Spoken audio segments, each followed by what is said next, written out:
Son Podcast. It's your host, Raw. It's the Visionary Mind. You know, we in here with your boy Lex the Great, Mr. Get With It and Get Lost, and we live and direct on Smoke Some Podcast. Okay. Yeah, say nigga. Where we from? From the motherfucker. Okay, my baby just for the son. I'm from Detroit, right? I'm so Detroit. I'm so Detroit. I'm so Detroit. Shout out to Uncle Rick of the pod, not the pod, but of the compound. He stamped that I'm so Detroit. It's right now trending, branded, trademarked, all that. So you already know. Come to the compound and get you that I'm so Detroit outfit. Detroit made me famous. How long have you been in the industry? I've been doing music since I've been 7 years old. I'm 39 right now. Oh yeah, shout out. So you been there for? I've been doing shows since I've been 7 years old. Before I even got in the studio. Yeah. So how was it like growing up in music? Growing up with entertainment. Growing up with music, it was lit. Shout out to my auntie, as I always say, my auntie, she kind of got me into it. She said, "Oh, you can sing? Come here, boy." With that work on me, like, come on, learn these dance steps. As a kid or as a child, like, how did you feel adults was willing to like invest in you as far as like your talent, like seeing that and being like, all right, you gotta do this. Like, how did that make you? That made me feel wonderful. Like my first show, I was in first grade. I performed "Poison" by Bill DeVoe. Oh, so classic. Look, my auntie, she kind of prepped me for it. I didn't know. Like, she kept making me rehearse dance steps and all that. And I'm like, okay. And then we got to the PAL League over there at Herman Academy on J Road. Got to the PAL League, they had a little talent show. My auntie, come here. She said, "You want to go sing your song?" I'm like, yeah. Put you on spot. She put me on spot, but she prepped me for it, not knowing. I got out there. I had 2 backup dancers. I didn't even know. And listen down to them. We was in sync. Oh yeah. The whole song in sync. I kind of cried when I got off the stage because I wanted to go back on that motherfucker. I was like, that's my home. That's where I need to be. Yeah. So the music, that's where it started. That's where my passion came from, and the drive and the push came from my auntie and my mother. Once my mother seen that, she got behind me full-fledged too. Put me in all kind of. As a kid, she put me in a performing arts high school. So that just took my skills to a whole nother level. And I've been writing since I've been 10 years old, writing my own. Yeah. So it just took me to another level. I was like, yeah. So what gave you the inspiration for the song that you performed tonight, the I'm So Detroit? I love anthems for my city. I got so many anthems for the D, bro. You would be like, God damn. I try to put an anthem on every tape. Every time you hear a tape, you hear something about the city. I got a song called Detroit City. I'm so Detroit. I got a song that's called Just Detroit. You feel me? So it's every time. And then I did a rendition of the New York Alicia Keys and Jay-Z. Shout out to Z and shout out to Jupiter. Jupiter made the beat. It was crazy. And we performed it so many places all over the United States, actually. And it's crazy. Detroit always been a gem as far as like within like the whole world. But why you feel like now Detroit is becoming such of a melting pot compared to other different times and periods? All right, I'm gonna be honest. I don't feel like it's becoming a melting pot. I feel like everybody in the same pot and everybody whipping up the same style of music and nobody displaying nothing different. Well, I wasn't talking as far as music. I'm just talking about like as our culture in general. Our like, culture is horrible. I'm gonna tell you. I'm a promoter. I give events. I'm gonna tell the natural born truth. A lot of people straight. Tell it as it is. What I'm saying is, all the promoters, they don't get along when they can all make a big stupid bag being together. Us as a unit, unity is everything if we come together. You feel me? They can't stop Detroit. We a small city, but when we perform together, we the United States of America all together. You feel me? That'd be fact. That's a fact. These people out of town, they our music heavy. We don't our own music like that. We pick and choose who we. And I feel like we pick the same type. We pick the same type of music. We pick the same guy. This guy, he been rapping this shit, and now somebody else mimicking him. That's the same person. Do you think that's a tribute? Ain't nothing original where the originality at in the game, especially in Detroit. Facts. We started out with originality. Shout out to Motown. Motown Records put us on the map, and everything was original. Nobody sounded like nobody. Right. That's 100. That's 100%. Do you contribute that to like oversaturation, or is it gatekeeping? Because if you keep letting the same people become popular, It's both. so I say oversaturation- gatekeeping because I know who the gatekeepers are. Right. You feel me? And I'm in the industry, in a city of promotion and pushing artists and recording them, everything. So I know the gatekeepers, and it's kind of them holding certain artists back. Like the world ain't ready for that. Let's just give them Let's give it this. Let's feed them that. But we might have a J. Cole or Kendrick, and you passing it up Because you trying to. because you trying to make everybody go one lane. So you feel like Detroit is more like a popularity contest when it comes Always. to like our music? Yeah, it's a popularity contest for sure. For sure. Like a lot of the rappers that's on, we don't really know them. Yeah. But you know a lot of local niggas that spit some fire and that'll crush them niggas. Facts. That's a fact. That's a fact. I always It's been a couple guys on our show that we really was like, damn, they got that heat. But hey, see, I always say about artists, I say, hey, I don't see nobody doing nothing different. Like we just did a show. yeah, It's only one. It's a group yeah, out there that just performed and killed it. yeah, They're the only ones that had energy that made you say, damn, yeah, fact. I watch that shit again. You gotta perform that. Yeah. You gotta show the world how you really feel when you went in that booth and drop that shit. Yeah, 'cause that Every shit- time y'all seen when I got up here, did y'all see me perform? Yeah, I did. I'm so I was Detroit. just out there. I feel every lyric. Yeah, It take control of me when I get on that stage. yeah, fact. You gotta show up and show the fuck out and show that you better than everybody. You're not just a song. Yeah. Don't be just a song. So, with that being said, you know, within the entertainment business, you know, how much does stage presence take part of your music? It's the everything. It's the creme de la creme. It's the cream of the crop. If you ain't stepping on that stage and putting on a show, I don't want to see you. What I'm gonna waste $80 for? Yeah.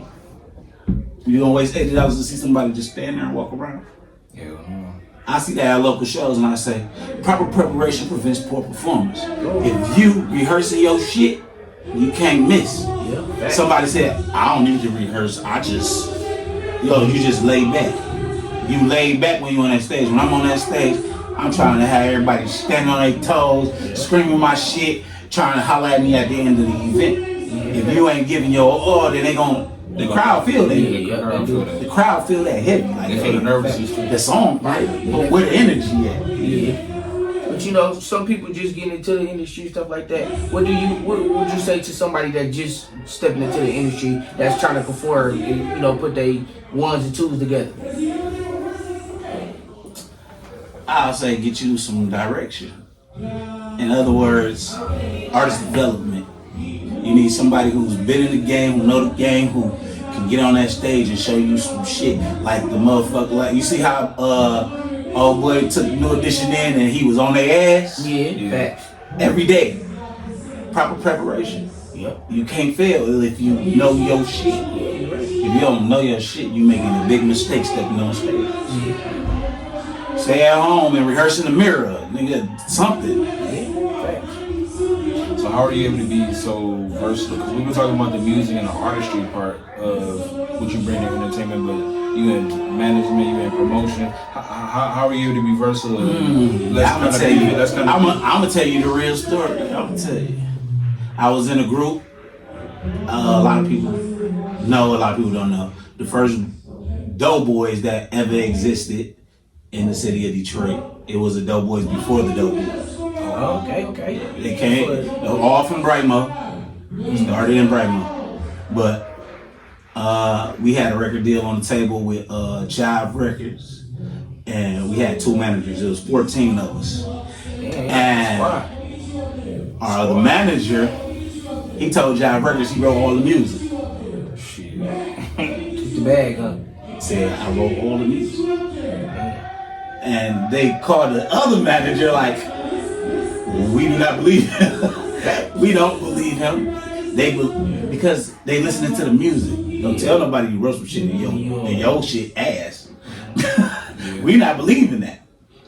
They called the other manager told us, he said, can y'all, he said, I need to talk to y'all. We all got together. He said, damn. He said, John Record just called me. They trying to give us a deal, a major deal. He said, but Dog said he wrote all the music.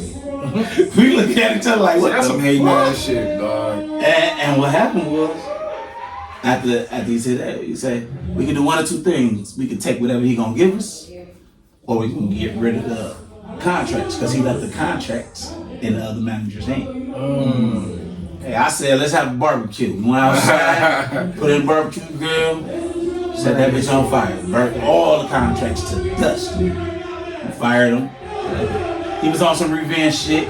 He tried to whack us. He hired a hitman to try to get us out of here.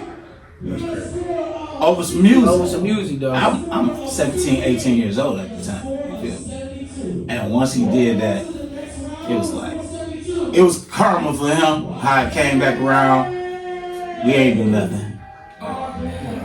But it was karma how it came back around. See, God be God now. I'm telling you, Man, you know what? Fuck that. I'm about to tell. I'm telling the story. Fuck that. I got to. I can't leave people in the way. Just we got a new manager. The new manager, he got us together. He had us on point, shows everywhere, going crazy. Doggy went and got a hitman, whack us, and he brought the hitman over to see the new manager, because he ain't know who the new manager was. Yeah. The most fucked up part about it, it was our new manager's brother. You see how karma worked? God damn. The city's so small. You see how karma worked? Them niggas was crying in the driveway. This is my motherfucking brother, nigga. I don't see him. We in and out of jail. Back and forth, back and forth. When I go in, he coming out. When I'm coming out, he going in. He turned around, told Doggy, he said, you can leave. Doggy, you can see his heart dropping in his motherfucking gym shoe. He like, damn. Y'all need to put that on Tubi. Y'all need to move. That need to be moved. It's real, you feel me? But yeah, needless to say, Doggy got what he deserved. You feel me? But it had nothing to do with us. Yeah. So real quick, like talk about like you and the promotion and the management side of things. Shout out to homie Gladiator, Team Gladiator, the Empire Around Music. He taught me the game. I know a million fucking artists, nigga. I be at these niggas' crib, I be rapping with these niggas, I be trapping with these niggas. I be on every hood, east side, west side, north, east, south, west. He was like, man, let's see what you can do. You feel me? He was at Club Onyx on Joy Road Greenfield. He said, let me see what you can do, nigga. I fit that bitch with 900 people by myself. Real nigga. By myself. Easy. He put me to the side like, how the fuck you get these niggas in? I said, I gave him an incentive for one. Let me give y'all these tickets. Here's 150 worth of tickets. Bring me 75. You keep 75. Real shit. I had one artist bring 50 people. That's what that promotion though. You know, you promote too, so you know. RIG, my nigga, Snap Boy KT, but the nigga brought 50 motherfucking people by himself. Yeah. I've been fucking with him since a young boy. He used to tell me, I'm gonna rap in your shows one day. He was a little kid. I'm rapping your nigga. I battle you every day. I'm like, that nigga energy crazy. I hope this nigga for real. Yeah. He came to me when he got about 19. He said, nigga, I'm ready. From that to nigga, I'm ready. Yeah. You gonna help me get some money? I said, you know, when he said that, it inspired me. Like, I told this nigga, I'm gonna make sure you get paid. I'm gonna make sure you get paid. That's how I put the show on. I gave that nigga his tickets. And they came to me every day for more tickets. You took it serious. For 50 tickets. That was half of that. At 75. And I'm giving them to you at 150 at a time. Yeah, hell yeah. He took it serious. That nigga said, he came to the door, said, look what you bought me. I said, no, that's what your grind and your hustle get you. Really? That's when you showing people your motherfucking hustle. And these motherfuckers at the club was lit. They had a little problem, but they came to me. Shout out to my people. They're like, man, you got a problem? I'm like, shit, you messed my shit up, I'm gonna mess your shit up. Alright, nigga, we ain't gonna fuck up nothing. We had a motherfucking ball, you feel me? It was legit. So that's how I came into the promotion game, you feel me? And then I I told him, I said, now you know your worth. Yeah. So every time you go perform, you tell them, I got 50 people with me. How much can you give me? Facts. Real shit. Because I'm about to turn this bitch up. I brought the crowd. Yeah. You know, but I brought 9 people, they was fucked up. Real shit. My man's like, nigga, how you do this shit? So like, this to go back to real quick to one of the points that you made, like as a person who has done a lot, been through a lot in the city, like you just said something that kind of like this, like kind of hit me. Like you helped that young brother out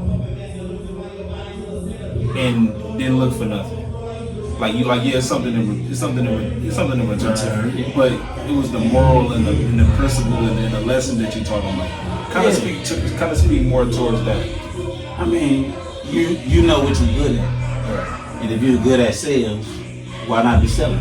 You feel me? You always encourage it. If you know he good at sales, because I know the young dog from the hood, he good at sales. Right. He good at sales. These people love him. I told him, I take that and put it into the real world. Facts. Turn that shit corporate. Put it into turn the that real shit world. business. Rest in peace to bro. His demise came early as hell. He was ahead of his time. You feel me? I'm kind of sick he gone. But be the ones that really can be that. He gave me the incentive to be humble to other artists who trying to get on. Because I was that same starving artist trying to figure out how I'm going to really make some real money from this shit. How I'm going to really eat from this shit. You feel me? Without your fans, you ain't shit.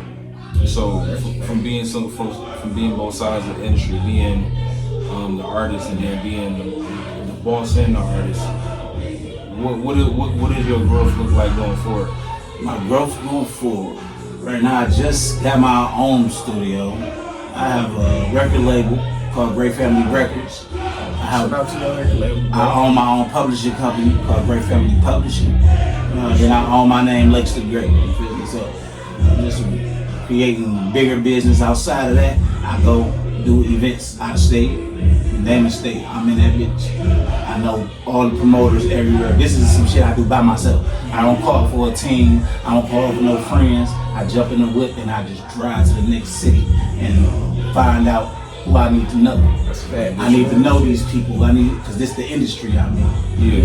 You know, and a lot of those niggas respect me because I ain't scared to come to their hood. Like, nigga, I'm from the Herman Guard Projects, bitch. Ain't no projects gonna scare me, nigga. Shout out to the projects, man. Ain't no project gonna I'm a scare project me. baby myself. I understand. I feel Real shit. Tell everybody where they can follow you. You can follow me at Lakes2Great _1 on Instagram, Snapchat, Facebook. You can find me at Flex Cargo Boys with a Z. Shout out to my bro Fresh. Flex Cargo Boys is a company, not my name. Like they always keep calling me Flex. Like that's not my name, baby. Flex is my little homie Flex Bands. The nigga who DJ for 42 Doug. That's Flex. Hey, Okay, shout out to sounds That's my bro. That's my little homie. You feel me? But on all streaming platforms, Lakes2Great. All one word. I got my own radio station on iHeart. All that shit. Tap in with me. Tap in with it for sure, y'all.